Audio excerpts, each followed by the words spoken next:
ओडिशार गौरवरे लेखिछंती सहस्र पर्दाफाश करी बिमु एई मिथ्या रहस्य टंकाटिया चाउलरे ठकी देले बरस तोर पाई सरगत मोर पाई नरक पेट्र नाही दाना मोर देह मोर नंगा जमी अधिग्रहण तो कंधमाल दंगा ब्राह्मण करणक शासन कटकचेरी प्रशासन तांको माँ सिल्क साड़ी मो माँ बासन। कि ओडिशा में जिस जगह से मैं बिलोंग करता हूँ साउथ ओडिशा है। साउथ ओडिशा में 4 डिस्ट्रिक्ट्स आते हैं, कोरापुट, रायगढ़, मालकानगिरी, नवरंगपुर। और ये जो 4 डिस्ट्रिक्ट्स है ये इंडिया के सबसे गरीब डिस्ट्रिक्ट्स में से आते हैं। इंडिया में सबसे अंडरडेवलप्ड डिस्ट्रिक्ट्स में आते हैं, जहाँ पे एजुकेशन, हेल्थ केयर और कम्युनिकेशन का बहुत ज़्यादा प्रॉब्लम्स है, बहुत सालों से प्रॉब्लम्स है। वहाँ पे क्या है ना कि जो ऐसी कम्युनिटीज़ जो है वो म्यूज़िक में उनका मतलब नाचना गाना like is a integral part of their life. ठीक है। और हमारे कम्युनिटी के जो लोग थे वो बाजा बजाते थे, वो मोरी बोलते जिसको पाइप होता है ना वो फूकते थे, गाँव के जो फेस्टिवल्स होता है। तो हम लोग का एक माहौल था कि गाना गाना नाचना ये सब था, एक अच्छा माहौल था। और मुझे लगता था, मेरे पापा मम्मी हमेशा बोलते थे कि एजुकेशन एक बहुत इंपॉर्टेंट टूल है अपने लाइफ को बेटर करने के लिए और अपने समाज के लिए कुछ करने के लिए। तो पापा और मम्मी का एक बहुत इंस्पिरेशन रहा मेरे ऊपर। एक बच्चा उड़ीसा के ग्रामीण भाग से निकलकर जवाहरलाल नेहरू विश्वविद्यालय तक की पढ़ाई के लिए जाता है, फिर उसके बाद वो सिर्फ जेएनयू तक नहीं रुकता, तो आगे की पढ़ाई करने के लिए वो ऑक्सफोर्ड तक की जो सफर है वो तय करता है। ऑक्सफोर्ड में पढ़े हुए यही जो मतलब एंटीकास्ट रैपर और एंटीकास्ट राइटर जो है सुमित सोमस हमारे साथ जुड़ने वाले हैं। सुमित सोमस जी, आपका बहुत बहुत स्वागत राइट एंगल में। Thank you so much. सबसे पहले तो मैं आपसे ये बताना मतलब पूछना चाहूँगा कि ओडिशा से आप बिलोंग करते हैं, ग्रामीण क्षेत्र से बेसिकली आप बिलोंग करते हैं। ग्रामीण क्षेत्र में वहाँ की जो शैक्षणिक जो स्थिति है वो क्या रही है, और मतलब वहाँ का जो जातिगत भेदभाव है शैक्षणिक क्षेत्र में वो किस तरह का है? आपने क्या एक्सपीरियंस लिए इन सारे चीज़ों में? तो पहले तो 2 चीज़ यहाँ पे इम्पोर्टेंट है कि ओडिशा में जिस जगह से मैं बिलोंग करता हूँ साउथ ओडिशा है। साउथ ओडिशा में 4 डिस्ट्रिक्ट्स आते हैं, कोरापुट, रायगढ़, मालकानगिरी, नवरंगपुर। और ये जो 4 डिस्ट्रिक्ट्स है ये इंडिया के सबसे गरीब डिस्ट्रिक्ट्स में से आते हैं। इंडिया में सबसे अंडरडेवलप्ड डिस्ट्रिक्ट्स में आते हैं, जहाँ पे एजुकेशन, हेल्थ केयर और कम्युनिकेशन का बहुत ज़्यादा प्रॉब्लम्स है, बहुत सालों से प्रॉब्लम्स है, राइट। और यहाँ पे ट्राइबल मेजॉरिटी डिस्ट्रिक्ट्स भी है ये सब, इसीलिए इसको जो गवर्नमेंट है उसने भी इतने सालों तक वैसा कुछ फोकस के साथ कुछ काम नहीं किया यहाँ पे। ठीक है, वो एक प्रॉब्लम है एक साइड। और दूसरा प्रॉब्लम ये है कि वहाँ पे बिकॉज वहाँ पे जो ट्राइबल मेजोरिटी है, शेड्यूल कास्ट के लोग बहुत ज़्यादा है, तो वहाँ पे माइनिंग वाइनिंग का प्रोजेक्ट्स करके डेवलपमेंट प्रोजेक्ट्स करके उनको डिस्प्लेसमेंट कराना, राइट, उनको डिस्प्लेसमेंट कराना, उनको मतलब वहाँ से बेदखल कर देना। और वहाँ से बहुत सारे वैसे कुछ जॉब अपॉर्चुनिटीज़ नहीं है तो बहुत सारे लोग चले जाते हैं बाहर काम करने के लिए। तो वैसे परिस्थिति में मैं एक गाँव में पहले स्कूल में पढ़ा, फिर एक बोर्डिंग स्कूल में चला गया। तो एजुकेशन क्वालिटी उतनी अच्छी नहीं थी, पर मुझे पर्सनली थोड़ा बहुत क्लास 6 के बाद थोड़ा बहुत इंग्लिश टीचिंग वीचिंग का कुछ ट्रेनिंग मेरे को मिला, जिसको कि मैं खुद मेहनत किया। बाद में 6-7 साल तक इंग्लिश पे काम किया, खुद ही ग्रामर बुक्स पढ़े और खुद ही मतलब मिरर पे देख के बातचीत करता था, ग्रामर करता था, वोकेबुलरी सीखता था खुद से। तो ऐसे ही करके मैं 12th तक गया, फिर 12th से जेएनयू तक मैंने प्रिपेयर किया। ओके, मतलब मैं आपको ये पूछना चाहूँगा कि आप जेएनयू में मतलब पढ़कर फिर ऑक्सफोर्ड में पढ़े, और उसके मतलब ऑक्सफोर्ड का जो क्वेश्चन है वो तो मैं पूछने वाला हूँ, लेकिन जेएनयू में पढ़ने तक का जो सफ़र है आपका, मतलब आपको क्यों लगा कि मैं जेएनयू में जाना चाहिए? ओडिशा में आप एक ग्रामीण मतलब एरिया से आप पढ़े हो, लेकिन आप में ऐसी कौन सी चेतना निर्माण हुई कि आपको लगा कि नहीं बाबा, मुझे तो अभी जेएनयू में जाकर पढ़ना ही होगा? क्या रहा इसके पीछे का रीज़न क्या है? तो मैं जब क्लास 12th पढ़ता था तो तब मैं देखता था मेरे ही टाउन के जो बच्चे हैं वो क्लास 12th के बाद या अंडर ग्रेजुएशन के बाद ऐसे ही घूम रहे हैं। ठीक है, बाइक लेके घूम रहे हैं, कोई कार लेके घूम रहा है, नौकरी वोकरी है नहीं, कोई LIC इंश्योरेंस के लिए काम कर रहा है, कुछ ऑटो चला रहा है। तो ऐसे मतलब बहुत ही कम पैसों के लिए काम कर रहे हैं, और वहाँ का कॉलेज जो है फैकल्टीज है नहीं, बिल्डिंग बहुत ख़राब है। तो ऐसी स्थिति में मेरे को लगा कि वहाँ पर मैं पढ़ नहीं सकता। और मुझे लगता था, मेरे पापा मम्मी हमेशा बोलते थे कि एजुकेशन एक बहुत इंपॉर्टेंट टूल है अपने लाइफ को बेटर करने के लिए और अपने समाज के लिए कुछ करने के लिए। तो पापा और मम्मी का एक बहुत इंस्पिरेशन रहा मेरे ऊपर। जो मेरे को लगा कि मैं यहाँ पे रहकर कर नहीं सकता, और मेरे घर में ऐसा कोई है नहीं जो कि बाहर जाके पढ़ा हो पहले। अंडर ग्रेजुएशन तक कोई कुछ पढ़ा नहीं है बाहर जाके, तो मुझे कुछ आइडियाज़ भी नहीं थे। 2010-11 की बात, वैसे कुछ आइडियाज़ नहीं था बाहर जाके क्या करना है, इंटरनेट से इन्फॉर्मेशन निकल के कौन से कॉलेज कौन से कोर्स कुछ पता नहीं था। बट इतना था कि बाहर जाना है और लाइफ बेटर करना है और मेहनत कर सकते हैं, कुछ आगे जा सकते हैं। ऐसे ही मैं JNU गया, दिल्ली जाके कुछ 1-2 लोग का जान पहचान था, तो बैठा वहाँ पे 6-7 महीने और प्रिपेयर किए JNU के लिए। तो वैसे ही मैं JNU गया। मोस्टली ये अपना खुद का डिसीजन लेके मैं गया कि मेरे को बाहर जाना है। JNU में आप बापसा से भी जुड़कर आपने काम किया है, और हाँ। मतलब कौन सी लैंग्वेज में आपने वहाँ पर पढ़ाई की है, और बापसा से आपका संबंध कैसे आया गया वहाँ पे? तो मैं जब JNU पहुंचा था उस टाइम 2012-13 में, तो उस टाइम क्या हुआ था कि मंडल कमीशन जो सेकंड जो लागू हुआ था 2007-8 के टाइम पे, उसी की वजह से बहुत सारे स्टूडेंट्स जो OBC बैकग्राउंड से थे वो JNU पहुंचे थे उस टाइम। तो उस टाइम एक जो शेड्यूल कास्ट बैकवर्ड क्लास वालों का और SC स्टूडेंट्स वालों का एक पॉलिटिकल कॉन्शियसनेस बहुत सामने दिख रहा था। वो लोग कुछ ऑर्गेनाइजेशनल एक्टिविटीज कर रहे थे, तो मैं कुछ सीनियर्स लोगों को देखता था महाराष्ट्र, उड़ीसा, तमिलनाडु के, जो कि अम्बेडकर पॉलिटिक्स के बारे में बात करते थे। और 2014 में बापसा फॉर्म हुआ, तो उसमें राहुल सोनपिंपले भाई है, चिन्मय महानंद, भोपाली मगर है, ऐसे बहुत सारे जो अम्बेडकर स्टूडेंट्स हैं वो ऑर्गेनाइजेशन में काम करते थे। और वो अपने जो लोअर कास्ट और मार्जिनलाइज सेक्शन के जो सवाल है उसको उठाते थे, कैंपस के अंदर भी और कैंपस के बाहर भी जो चल रहा था उसके बारे में वो बात करते थे। तब मेरे को लगा कि यार ये तो मतलब मुझे उस टाइम तक उतनी जानकारी नहीं थी बाकी स्टेट्स के बारे में क्या हो रहा है, तो मेरे प्रति मतलब मेरे अंदर एक चेतना जगी कि एंटी कास्ट कॉन्शियसनेस कि ऐसे प्रॉब्लम है, सवाल कास्ट का प्रॉब्लम है। मैंने पढ़ना चालू किया, गेल ओम्बेट, एलेना जेलट, और फिर आर्टिकल इधर उधर से कुछ थोड़ा बहुत पढ़ना लगा। फिर मैंने डिसाइड किया कि मुझे बापसा में पार्टिसिपेट करना चाहिए मेरे को। मतलब मैं आपको पूछना चाहूँगा, इंटरप्ट करता हूँ, अब JNU का जो मतलब एक बैकग्राउंड रहा है, मतलब कम्युनिस्ट आइडियोलॉजी लेकर वहाँ पर बहुत सारे प्रोटेस्ट रहे थे, और मतलब बेसिकली जो भी कम्युनिस्ट आइडियोलॉजी के जो स्टूडेंट ऑर्गेनाइजेशन है वहाँ पे बहुत मतलब ज़्यादा पैमाने पे काम कर दिए।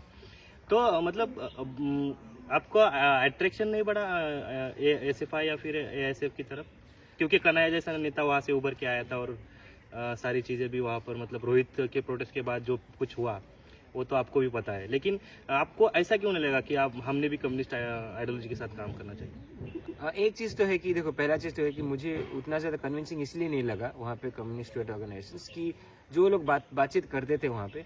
मेरे को कभी कभी लगता था कि ये ग्राउंड रियलिटी से कुछ चीज़ें ये रिलेट नहीं कर पा रहे हैं, राइट? कल्चरली वो रिलेट नहीं कर पा रहे हैं, मतलब SC ST OBC सेक्शन से कभी कभी, और कभी कभी जो SC ST OBC का जो पर्टिकुलर कास्ट बेस्ड सिचुएशन है, कास्ट बेस्ड जो अंडर रिप्रेजेंटेशन है, ये सवाल को भी वो लोग ढंग से नहीं उठा पा रहे हैं, राइट?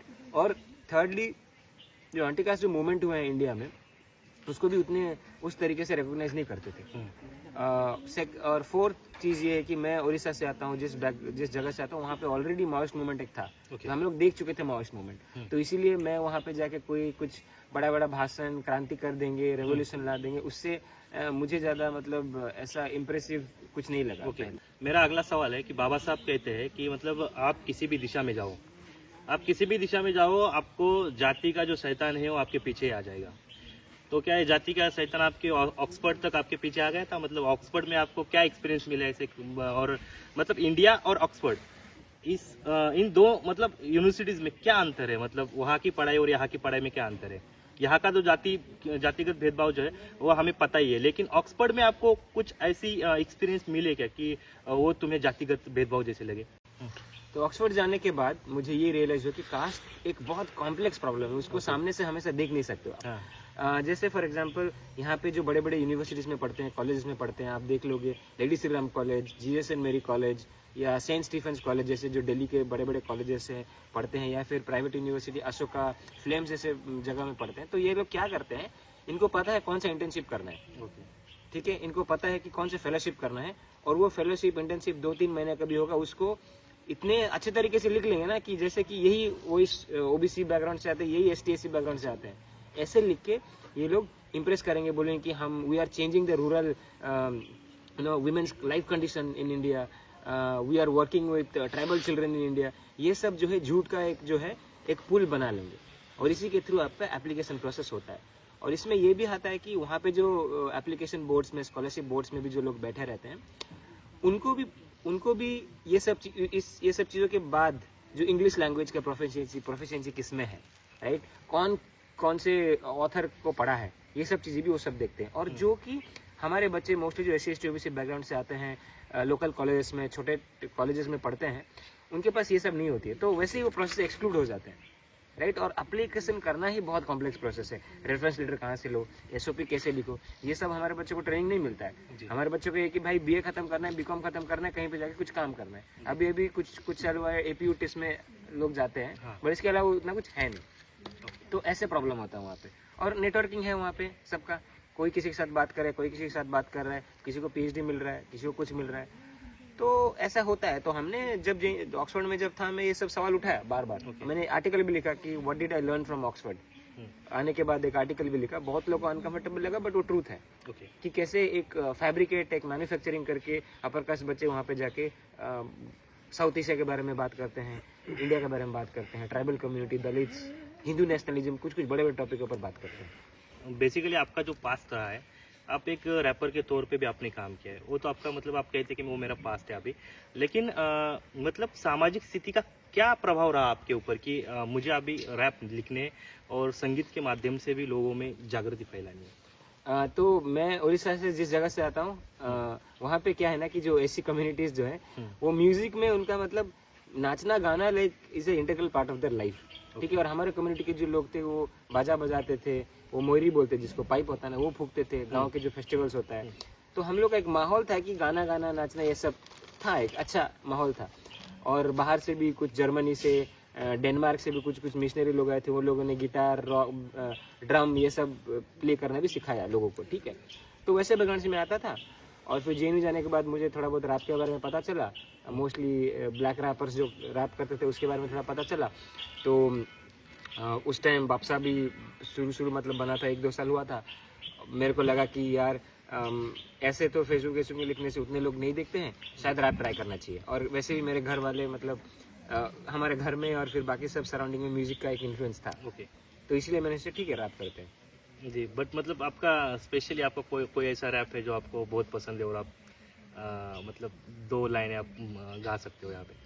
स्पेशल रैप तो एक मैंने उड़ीसा के ऊपर लिखा था, ओके, ठीक है। तो 3-4 लाइन मैंने लिखी थी। तो बेसिकली उड़ीसा की स्टोरी को बताते हैं कि उड़ीसा के बारे में इतना लोग रोमांटिसाइज करते हैं, लेकिन ये कैसा झूठ है, ओके। इसके बारे में मैंने एक लिखा था। ओडिशार गौरवरे लेखिछंती सहस्र पर्दाफाश करी बिमु एई मिथ्या रहस्य टंकाटिया चाउलरे ठकी देले बरस तोर पाई सरगत मोर पाई नरक पेट्र नाही दाना मोर देह मोर नंगा जमी अधिग्रहण तो कंधमाल दंगा ब्राह्मण करणक शासन कटकचेरी प्रशासन तांको माँ सिल्क साड़ी मो माँ बासन।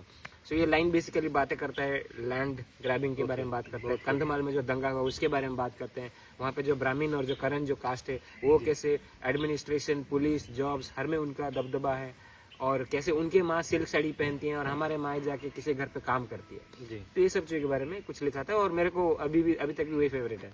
अरे वाह, बहुत बढ़िया।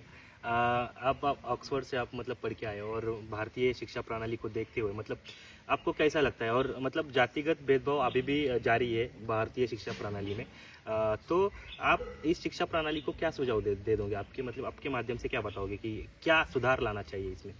देखो, एजुकेशन जो सिस्टम है भारत का वो बहुत ही कॉम्प्लेक्स है, ठीक है। तो इसको हम लोग को 3-4 तरीके से समझना पड़ेगा कि कास्ट का प्रॉब्लम कैसे आता है। एक तो है जिसमें कि आप स्कूल्स में, कॉलेजेस में, यूनिवर्सिटीज में एक्सप्लिसिटली डिस्क्रिमिनेशन किया जाता है SC ST बच्चों को, एक्सप्लिसिटली कि राजस्थान में कहीं पानी पिया तो ये कर दिया, मतलब उसको मार दिया, या फिर कहीं पे एक्सप्लिसिटली नाम बुला के डिस्क्रिमिनेशन करते हैं। वो एक हो गया एक्सप्लिसिट। वो मेडिकल कॉलेज, इंजीनियरिंग कॉलेज में भी होता है, रैगिंग वैगिंग होता है और कुछ बच्चे सुसाइड्स भी किए हैं इसके वजह से। ये डायरेक्ट हो गया। इनडायरेक्ट क्या हो गया कि जिस एरिया में, जिस रीजन में सबसे ज्यादा SC ST OBC बच्चे रहते हैं, राइट, वैसे बहुत सारे एरियाज है इंडिया में जहाँ पे कि कॉलेजेस का क्वालिटी, इंफ्रास्ट्रक्चर और फंडिंग जो है वो बहुत ही पुअर क्वालिटी का है। तो उसकी वजह से वो डायरेक्टली आपको कास्ट नजर नहीं आएगा, लेकिन क्योंकि वहाँ पे SC ST OBC बच्चे मेजोरिटी पढ़ते हैं, इसीलिए ये सब चीज़ों पे मतलब एजुकेशन वहाँ पे फोकस नहीं किया जाता है और ये अंडर डेवलप्ड होता है। ये कास्ट का इनडायरेक्ट एक्सपीरियंस एजुकेशन। तीसरा चीज़ आपका प्राइवेटाइजेशन, ठीक है। आप SC ST OBC जो कम्युनिटी है इंडिया में, majority of them are poor.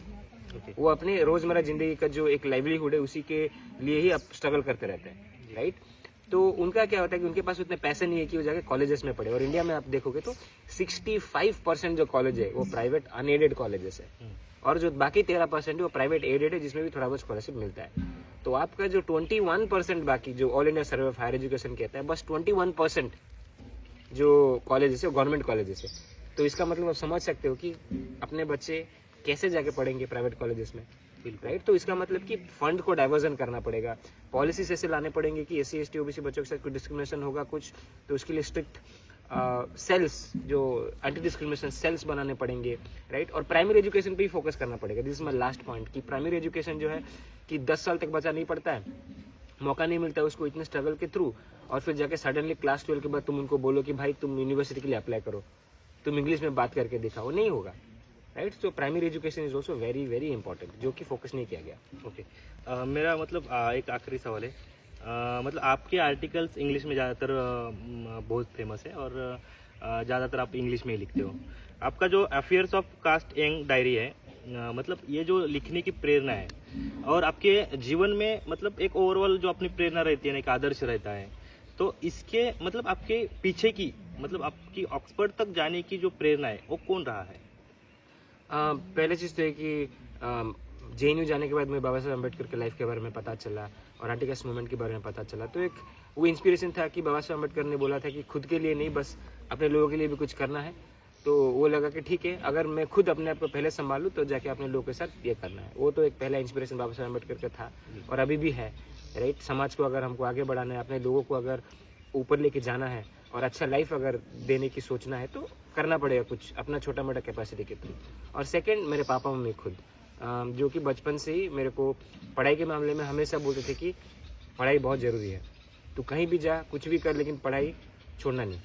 तो वो मेरे दो इंस्पिरेशन थे, और इसलिए मैंने किताब भी लिखा अफेयर्स ऑफ कास्ट, ताकि लोगों को पता चले, उड़ीसा के बारे में ज़्यादा पता चले, उड़ीसा के जो राजनीति है उसके बारे में, इतिहास है उसके बारे में पता चले, और मेरा एक जर्नी है उसके बारे में भी लोगों को पता चले। और वैसे कुछ किताब है नहीं उड़ीसा के ऊपर, एक ही किताब है, वो भेड़ा बोल के एक किताब है, वो एक कास्ट के बारे में एक बहुत ही पावरफुल बुक है, अखिल नायक ने लिखा था जी। उसके अलावा कुछ है नहीं, तो मैंने सोचा ठीक है इंग्लिश में एक लिख देते हैं, ताकि बाकी लोगों को भी उड़ीसा के बारे में पता चले। चलिए, हम तो अभी नागपुर में हैं, आप भी नागपुर में, हम भी नागपुर में, और हम मतलब जो हमारा ये जो परिसर है, ये एकलव्य का मतलब एकलव्य फाउंडेशन ऑफ इंडिया का परिसर है। तो मैं मतलब ये जो आप 3 दिन यहाँ पर बिताए हो एकलव्य फाउंडेशन में, तो मतलब आपका एकलव्य के बारे में कनेक्शन कैसा रहा है, और एकलव्य फाउंडेशन ऑफ इंडिया में आकर आपको कैसा लगा, और 3 दिन आपके कैसे गए? So first of all, I think I would like to tell this in English. I know Raju for quite some time, for the last 3 to 4 years, and I feel really happy to be here because I see a lot of students coming from marginalized backgrounds, from different parts of central India, right? From Madhya Pradesh, from Maharashtra, Orissa, Jharkhand, Chhattisgarh, and these are places where students face many difficult problems, not just financial difficulties, not just quality of colleges, but communication problems, right? Remote areas, conflict region, and many of them, after all of this, they come to a place like Eklavya, hoping to better their life, improve their life, right? And what Eklavya does is Eklavya kind of gives them that space, teaches them English, tells them how to write, how to read, and gets all the good mentors from different parts of the country, right, who have already studied abroad. तो मुझे तो आना ही था यहाँ पे, मैं पहले भी आ चुका हूँ यहाँ पे 2022 में। और एक चीज़ मेरे को बहुत अच्छा लगा सबसे मिलके कि जो बच्चे यहाँ पे हैं उनके अंदर अभी एक कॉन्फिडेंट है, उनको ड्रीम करना है, उनको उनके अंदर एक होप है कि हम भी लाइफ में कुछ कर सकते हैं जी, राइट। और वो सही ट्रेनिंग मिल रहा है, ज़्यादा कुछ बहुत ही एग्जॉस्टिंग प्रोसेस है नहीं, उनको खेलने कूदने के लिए भी टाइम है यहाँ पे, इतना अच्छा खाना मिलता है यहाँ पे। और मुझे खुद इतने सारे बच्चों के साथ बात करके I learned their personal experiences, their personal journeys, right. And I know the kind of difficulties that I had faced long back, and I did whatever I could to tell them how to write, how to form arguments, how to read, how to find sources, how to write SOP, how to write essays, how to give interviews, right? I tried my best with whatever time I had, and it's a very nice space, breeze, trees,